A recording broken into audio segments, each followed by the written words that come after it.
오늘 광야 같은 인생에서 붙잡아야 할 원리라는 제목으로 같이 말씀을 좀 나누겠습니다. 인생을 흔히 우리가 광야라고 합니다.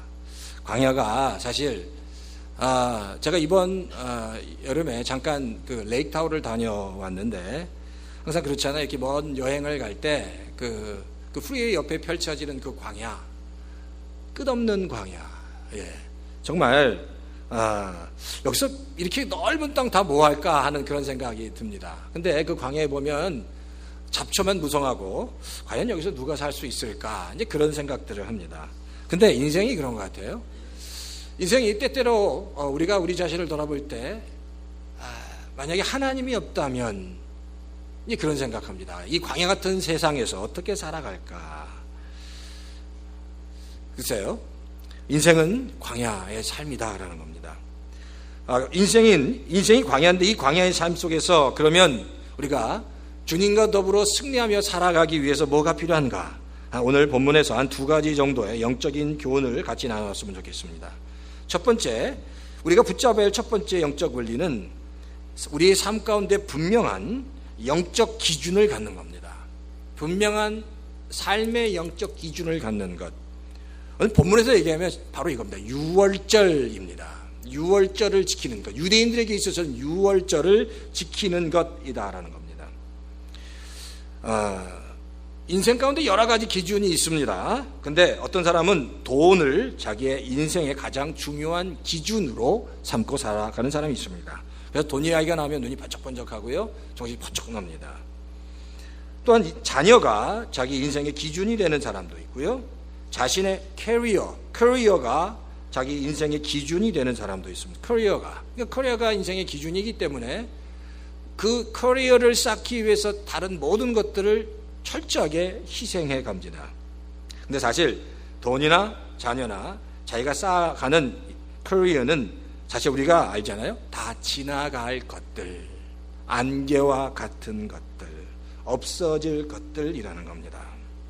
그럼 우리가 이 땅을 사랑하면서 정말 하나님 안에서 우리가 붙잡아야 할 가장 중요한 영적인 기준은 뭐냐 하는 겁니다. 오늘 본문 9장 2절에서 4절에 보면, 자, 2절부터 4절 제가 다시 한번 읽어볼게요. 성경은 이렇게 기록합니다. 이스라엘 자손은 정해진 때에 유월절을 지켜야 한다. 그 정해진 때 곧 이달 14일 해거름에 모든 율례와 규례에 따라 유월절을 지켜야 한다라고 얘기합니다. 이스라엘 백성이 지켜야 할, 가져야 할 가장 중요한 영적인 기준은 유월절이었습니다. 유월절. 사실 근데 이 유월절이 왜 중요하냐면, 우리 이제 제가 앞으로도 설명드리겠지만 유월절 잘 아시잖아요. 이 유월절을 통해서 유월절을 지키면서 바로 그 안에서 하나님의 마음, 이스라엘 백성을 향한 하나님의 마음과 하나님의 은혜를 그 이스라엘 백성이 경험하고 깨달을 수 있기 때문이다라는 겁니다. 그러니까 하나님은 이스라엘 백성들에게 그 유월절을 지키라고 그렇게 얘기해. 4번이나 걸쳐서 2절부터 4번 동안 계속해서 그 유월절을 지켜라, 지켜라, 지켜라, 지켜라. 계속 4번이나 반복하고 계신다는 겁니다. 근데 그냥 지키는 게 아니라 오늘 저기 보니까 정한 때에, 정해진 때에, 계속 정해진 때에 지키라고 얘기합니다. 그러면서 날짜를 정해줬죠. 그달, 이달 14일입니다. 성경에 보면, 자, 유월절, 이게 지금 두 번째 유월절인데 유월절을 어떻게 지키기 시작했냐면, 첫 번째는 이스라엘 백성이 애굽에서 나오면서 유월절을 한번 지켰고요, 두 번째 유월절은 바로 출애굽한 그 다음 해의 첫 번째 달의 14일에 두 번째 유월절을 지켰습니다. 성경에 보면 지금 민수기는요, 이스라엘 백성의 그 인구를 조사하는 건데, 사실 이스라엘 백성들에 대한 인구를 조사하는 게 1장부터 쫙 나와 있고 9장에 지금 유월절에 대해서 이야기가 나오지만, 사실 이 유월절 행사는 이스라엘 백성들에게 있어서 인구 조사보다 더 먼저 행했던 사건이었습니다. 성경에 보면 유월절은 아까 얘기한 것처럼 그 출애굽한 이후 첫 번째 달의 14일이고요. 그리고 인구 조사는 출애굽한 후에 그 두 번째 달 초하루에 인구 조사를 한 겁니다. 그러니까 사실 이 하나님이 지금 이스라엘 백성들에게 지금 무슨 메시지를 주는 거예요? 유월절이 얼마나 중요한지를 설명하는 거예요. 그 무엇보다도 제일 먼저 이스라엘 백성이 유월절을 통해서 그 하나님의 그 심정, 그리고 이스라엘 백성을 향한 그 사랑의 마음, 그 은혜를 깨달았으면 하는 그런 바람이 하나님께 있었다라는 겁니다. 사실 이 유월절, 그래서 그 14일이 첫째 달 14일에 모든 이스라엘 백성은 다 같이 유월절 하는데, 유월절 할 때 뭐라 한다고요? 어린 양을 잡아 피를 냅니다. 근데 제가 이런 행사를 그 북아프리카 선교사님으로 가신 제 친구 목사님한테 들어본 적이 있습니다. 이게 지금 이스라엘 백성들, 유대인들의 유월절 행사는 아니었지만 그 북아프리카의 모슬렘 지역에 이런 유사한 행사가 있다는 거예요. 근데 이제 그 행사를 제가 들었는데 그때도 다 양을 잡는 데입니다. 온 나라가 하루에 양을 다 잡고 피를 내는데 온 나라가 다 피범벅이게 합니다. 온 나라가 피범벅. 근데 그 잔치를 하는데 온 나라가 피범벅이긴 하지만 큰 잔치가 벌어지고 모든 백성들이 기쁨으로 그 축제를 벌인다는 거예요. 그러니까 생각해 보십시오. 이스라엘 백성이 양을 잡아 피를 흘리면서 한날 한시에 다 같이 유월절 행사를 드릴 때 그 가운데 얼마나 큰 영적인 시너지가 일어날 것인가를 한번 상상해 보시라는 거예요. 같이 한 마음으로 하나님을 찬양합니다. 이스라엘 백성을 그 죽음에서 구원해 주신 하나님의 은혜와 사랑을 생각하면서 양을 잡는 겁니다. 그리고 이 양이 대신 나를 살려줬다라는 그런 앞으로 오실 예수 그리스도의 대한 예표를 생각하면서 그들은 큰 축제에 빠졌다라는 겁니다. 그래서 중요한 게 그겁니다. 유월절에 할 때 그 모든 스케줄은 내 스케줄에 맞추는 것이 아니라는 거예요. 유월절의 스케줄에 모든 유대인 백성들, 이스라엘 백성들이 그 하나님의 스케줄에 맞추어서 하나가 된다는 겁니다. 사실 이게 예배입니다. 그게 바로 예배예요. 바로 이스라엘 백성이 지금 이 유월절을 지키는 것이 지금 우리에게는 바로 예배와 같다는 겁니다. 그러니까 이 예배 안에 뭐가 있어야 돼요? 예수 그리스도의 보혈의 권세와 능력이 이 예배 안에 있다는 것을 알아야 됩니다.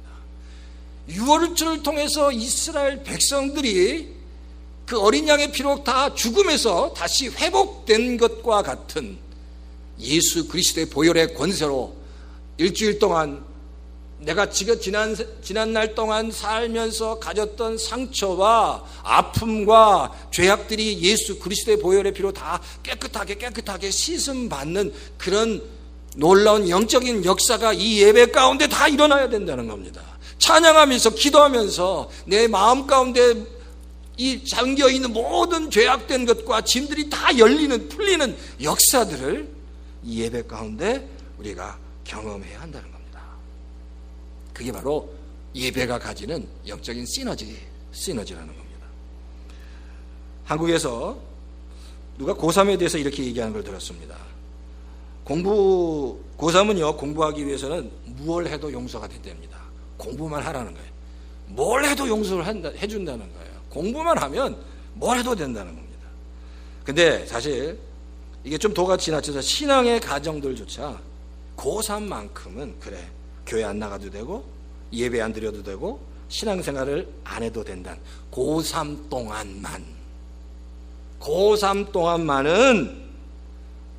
동안만은 괜찮아요. 고3이 지난 후부터 예배 드리고 신앙생활 하라고. 지금 그런 사람들도, 그런 성도들도, 그런 가정들도 많이 있다는 겁니다. 근데 사실 그거는요, 아주 크게 잘못된 생각을 갖고 있는 겁니다. 사실 그렇잖아요? 고3이기 때문에 사실은 더 기도해야 합니다. 고3이기 때문에 더 하나님 앞에 나가고 하나님께 집중하는 시간을 가져야 한다는 겁니다. 그 이유가 뭐냐면 고3의 때 가장 그 영적으로 곤고할 거고 가장 힘들 테고 몸이 소진됐을 때 그때 하나님 앞에 나와 하나님께서 부어주시는 그 은혜로 충만하게 체험받고 회복되는 경험을 해야 되는데, 그냥 그 사람들에게 무조건 공부하라 한다고 사실 무작정 공부한다고 공부가 되는 게 아니지 않습니까? 힘들면 힘들수록 정말 더 선하신 하나님 앞에 나가 우리가 회복되어야 한다는 겁니다. 선하신 하나님 앞에 나가 우리가 더 온전하게 되는 그 경험을 해야 한다는 겁니다. 인생도 마찬가지입니다. 기운이 없을 때, 힘들 때 사람들은 자고 싶어하고 쉬고 싶어하지만 정말 정작 기운이 없을 때는 자는 것보다 쉬는 것보다 우선해야 될 것, 먹어야 한다는 겁니다. 많이 먹어야 합니다. 먹지 않고 계속 쉬고 자다 보면 더 까부러지고 더 쓰러지는 겁니다. 힘들수록 먹어야 합니다. 영적인 것도 마찬가지, 영적으로도 마찬가지. 영적으로 다운될 때 그렇잖아요. 좀 쉬게 해 주십시오. 좀 쉬겠습니다. 근데 쉰다고 해결된다는 게 아닙니다. 먹어야 된다는 겁니다. 예배 가운데 나와서, 모임 가운데 나와서, 또 기도 가운데 나와서 하나님의 은혜를 먹어야 되고 말씀을 먹어야 됩니다. 그래야 더 빨리 회복될 수 있다는 거예요. 먹어야 회복된다는 겁니다.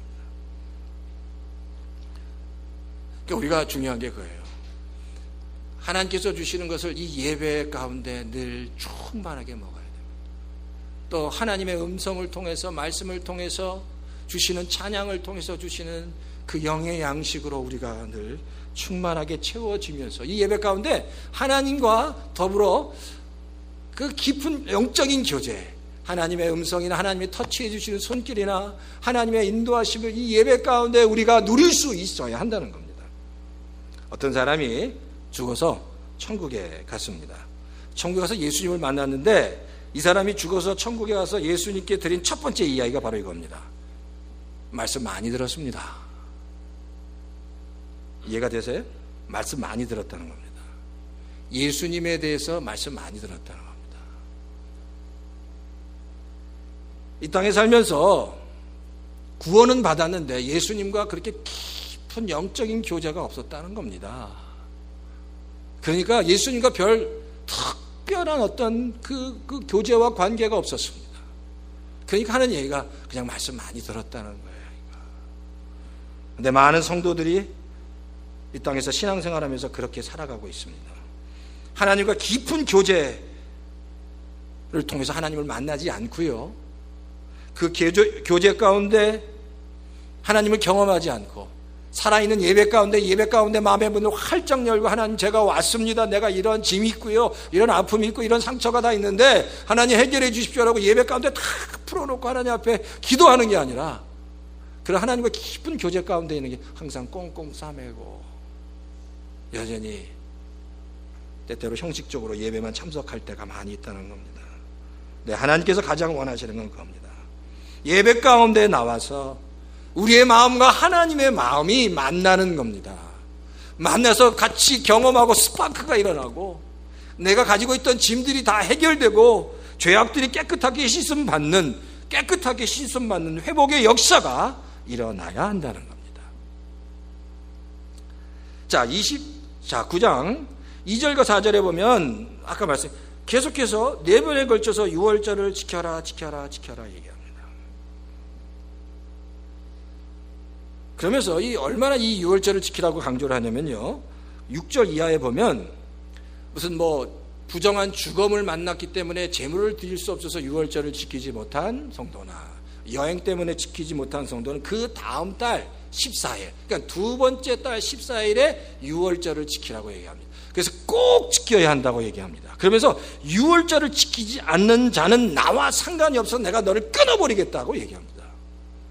이 이야기를 가만히 들어보면 얼마나 하나님이 당신의 그 백성들과 유월절을 통해서 더 깊은 교제와 교류와 관계를 맺고 싶은 거예요. 같이 마음을 만나고 싶은 겁니다. 그게 지금 하나님이 유월절을 통해서 지금 이스라엘 백성들에게 말씀하고 있다는 거예요. 근데 보세요. 유월절의 유래가 뭡니까? 출애굽기 12장 13절에 이렇게 얘기합니다. 내가 문설주에 피를 바른 집은 넘어가겠다 얘기합니다. 문설주 어린 양의 피가 있는 집은 넘어가는 겁니다. 죽음의 사자가 넘어가서 그 집안에 있는 모든 척것과 장자들을 살려주는 겁니다.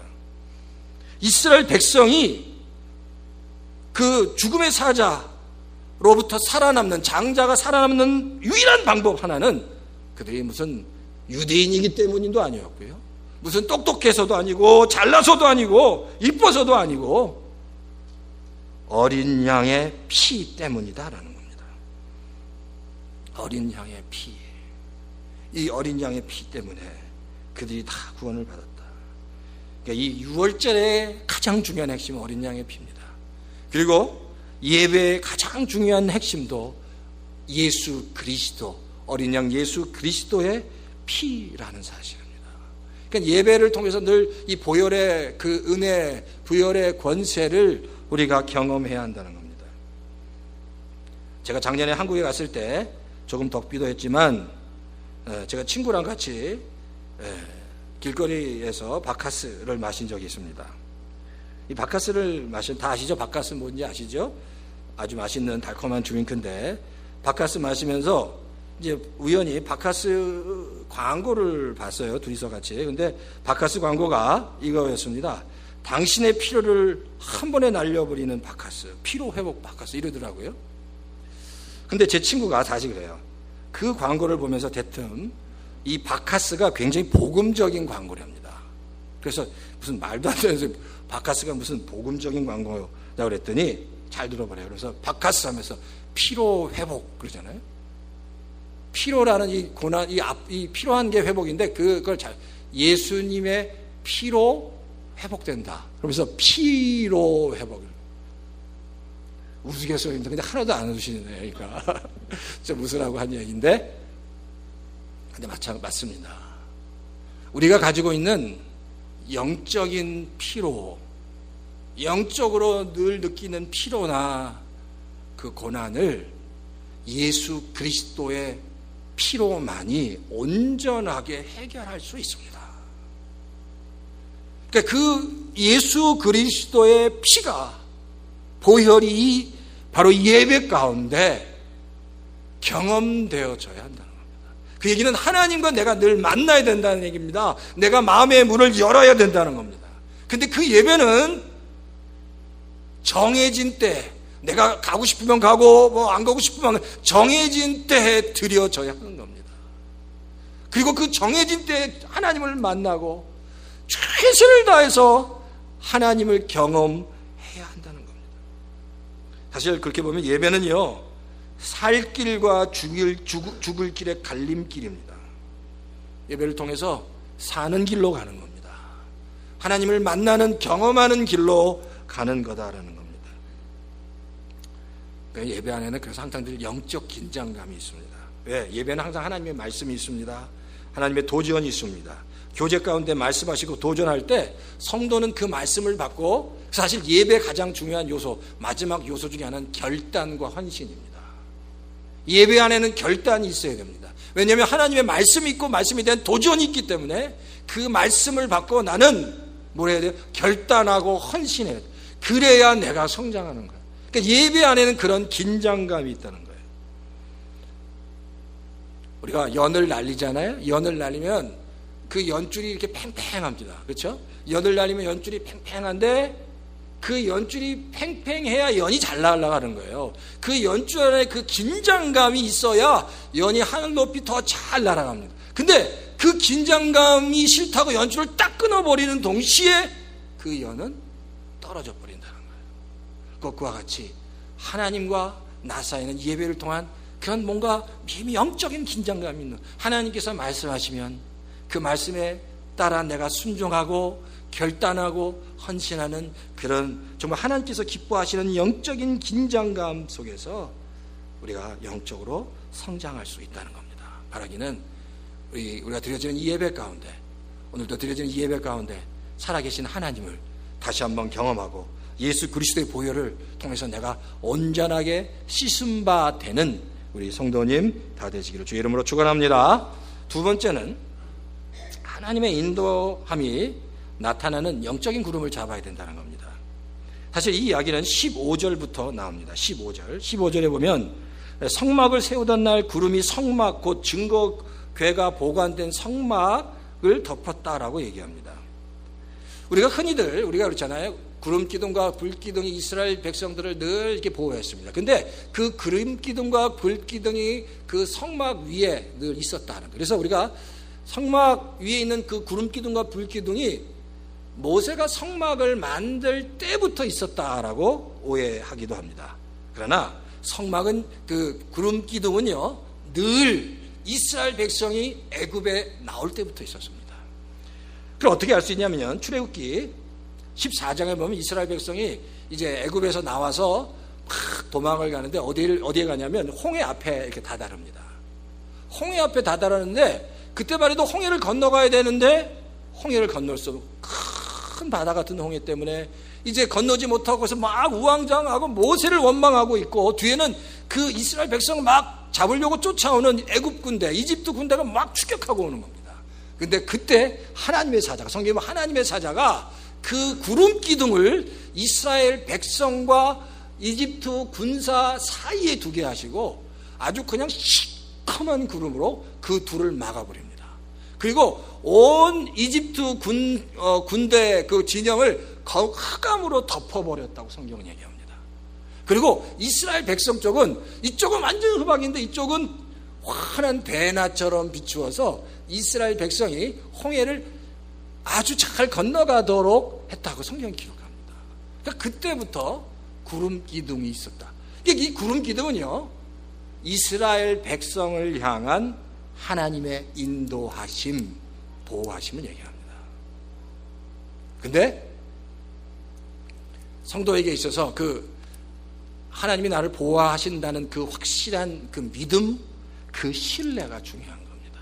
근데 우리가 예배 가운데 나와 우리가 늘 다시 확인해야 될 게, 전능하신 하나님이 내 삶 가운데 나를 늘 지키시고 보호하신다는 확신과 믿음을 우리가 가져야 한다는 겁니다. 우리를 보호하시는 하나님, 우리를 지키시는 하나님, 믿으십니까? 바로 우리의 하나님은 우리를 늘 지키시고 눈동자같이 우리를 보호하시고 지키시는 하나님이시다라는 사실입니다. 금문교를 만들 때 많은 일꾼들이 그 금문교를 만들면서 다리 밑에 떨어져 죽었다고 합니다. 그래서 이제 금문교를 만드는 그 매니저 하는 사람이 그랬겠죠. 수없이 많은 안전교육을 지키면서 제발 안전하게 이 일들을 하라고 그렇게 이야기를 해도 사람들이 그냥 계속 떨어진다는 거예요. 그래서 결국 그 금문교 밑에 그물을 치기로 작정했답니다. 그래서 금문교 밑에 그물을 딱 쳤어요. 근데 그 금문교 밑에 그물을 딱 친 다음부터 사람들이 그 그물로 떨어지는 사람이 거의 없었다는 겁니다. 아니 그렇게 막 떨어져서 그렇게 죽었던 사람이 그물을 치니까 오히려 더 안 떨어진다는 거예요. 근데 그 이유가 뭔가? 내가 떨어져도 죽지 않는다라는 그 신뢰가 생기고 담대함이 생기니까 두려움에서 벗어날 수 있었다는 겁니다. 그러니까 인간에게 참 그게 이 두려움이라는 게 항상 문제입니다. 분명히 우리가 이 땅을 살아가면서 마찬가지, 하나님에 대한 분명한 신뢰만 있으면, 우리가 분명한 신뢰만 있으면 어떤 어려움이 와도 좀 힘든 일이 있어도 능히 쉽게 이겨갈 수 있습니다. 근데 우리가 자꾸만 빨리 넘어지고 좀 시험에 들고 이 일 저 일 그 이유는 하나님에 대한 분명한 신뢰가 없는 겁니다. 살아가면서 별별 일 다 일어나잖아요. 그러니까 사람 사이에 별별 일 다 일어납니다. 누군 좋고 누군 싫고 또 누가 이렇게 하고 저렇게 하고. 근데 어떤 일이 있어도 하나님에 대한 분명한 신뢰가 있으면 넘어져도 속히 일어난다는 겁니다. 스키를 탈 때도 마찬가지입니다. 저도 스키를 많이 타진 않았지만 글쎄 제가 좀 젊었을 때는 좀 스키를 몇 번 탔습니다. 탔는데 스키 탈 때 제일 먼저 가르쳐주는 게 낙법입니다. 낙법. 넘어지는 거예요. 넘어지는 거. 제일 처음 이제 강사가 가르치면 넘어지는 걸 가르칩니다. 왜냐하면 잘못 넘어지면 다치니까 타다가 천천히 가다가 넘어지고 좀 빠르게 가다가 넘어지는 걸 먼저 가르쳐 줍니다. 그리고 넘어지는 걸 배우고 나서 내가 이제 넘어져도 다치지 않는구나, 그러면 자신 있게 속력을 낼 수 있다는 겁니다. 다 그러니까 신뢰할 때, 믿음을 갖게 될 때 이게 성장이 있다는 겁니다. 하나님에게도 마찬가지입니다. 하나님을 신뢰하면 신뢰할수록 우리의 영적인 성장과 성숙이 오게 된다는 겁니다. 바라기는 우리 열바인 열린교회 성도 여러분, 하나님에 대한 더 확실한 그 믿음과 신뢰가 우리 성도님 가운데 있기를 주의 이름으로 축원합니다. 자, 근데 보세요. 이 구름에 대해서 또 한 가지 살펴봐야 될 건 뭐냐면 16절부터 18절입니다. 자, 한번 16절 제가 한번 읽어볼게요. 16절에 보면 그것은 늘 그러하였다. 구름이 성막을 덮고 있었으며 밤에는 그 구름이 불처럼 보였다.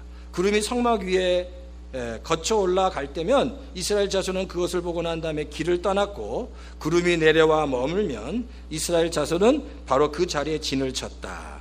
이스라엘 자손은 이렇게 주님이 지시에 따라 길을 떠났고 주님의 지시에 따라 진을 쳤다. 구름이 성막 위에 머물러 있는 날 동안에는 진에 머물렀다. 이스라엘 백성은 철저하게 그 성막 위에 있는 구름에 따라서 진을 치기도 하고 떠나기도 했다. 이스라엘 모든 백성은 철저하게 하나님이 주시는 그 분명한 시그널을 다 받고 그대로 다 순종했다는 겁니다. 누가 구름이 내려앉았는데 떠났다면 거기서 그 사람은 그 그룹에서 끊어졌을 겁니다. 철저하게 모든 성도들이 하나님이 보여주시는 구름을 따라 한 마음으로 움직였다는 겁니다. 나중에 보면 굉장히 이스라엘 백성을 힘들게 하는 어떤 구름이 하루 만에, 어떨 때는 막 2달, 3달 만에 있는 막 힘들게 했지만, 어쨌든 간에 이스라엘 백성은 그 구름이 지시하는 대로 순종하며 갔다는 겁니다. 그러니까 교회도 그렇고 영적인 공동체에 있어서 중요한 게 분명한 하나님이 보내주시는 영적인 시그널을 붙잡는 게 중요합니다. 영국의 목회자 중에 전 세계 목회자, 그리고 영국 목회자의 그 가장 큰 영향력을 줬던 영성 운동가이기도 한 존 스타트 목사님이 계십니다. 이 존 스타트 목사님은 All Souls라는 교회 담임 목사님으로 계셨는데, 여기를 은퇴하면서 워낙 유명한 목사니까 영국에서 가장 탁월한 설교가들을 이제 후임으로 찾기 위해서 이제 그 탁월한 목사님들을 모셔서 말씀을 전했습니다. 매주 한 사람씩. 근데 영국에서 가장 탁월한 목사님들이 와서 말씀을 전하는데, 교회가 그 말씀을 듣고 막 시너지가 일어나야 되는데 그게 아니라 그 교회에서 오히려 영적인 충돌이 막 일어납니다. 그 왜 그런지, 가장 훌륭한 목사님들이 와서 메시지를 전하는데 영적인 충돌이 더 일어나는 거예요. 그러니까 결국, 그런데 그동안 말씀을 전했던 목사님 중에서 제일 설교 말씀을 잘 못하는 목사님이 담임 목사로 청빙이 됐습니다.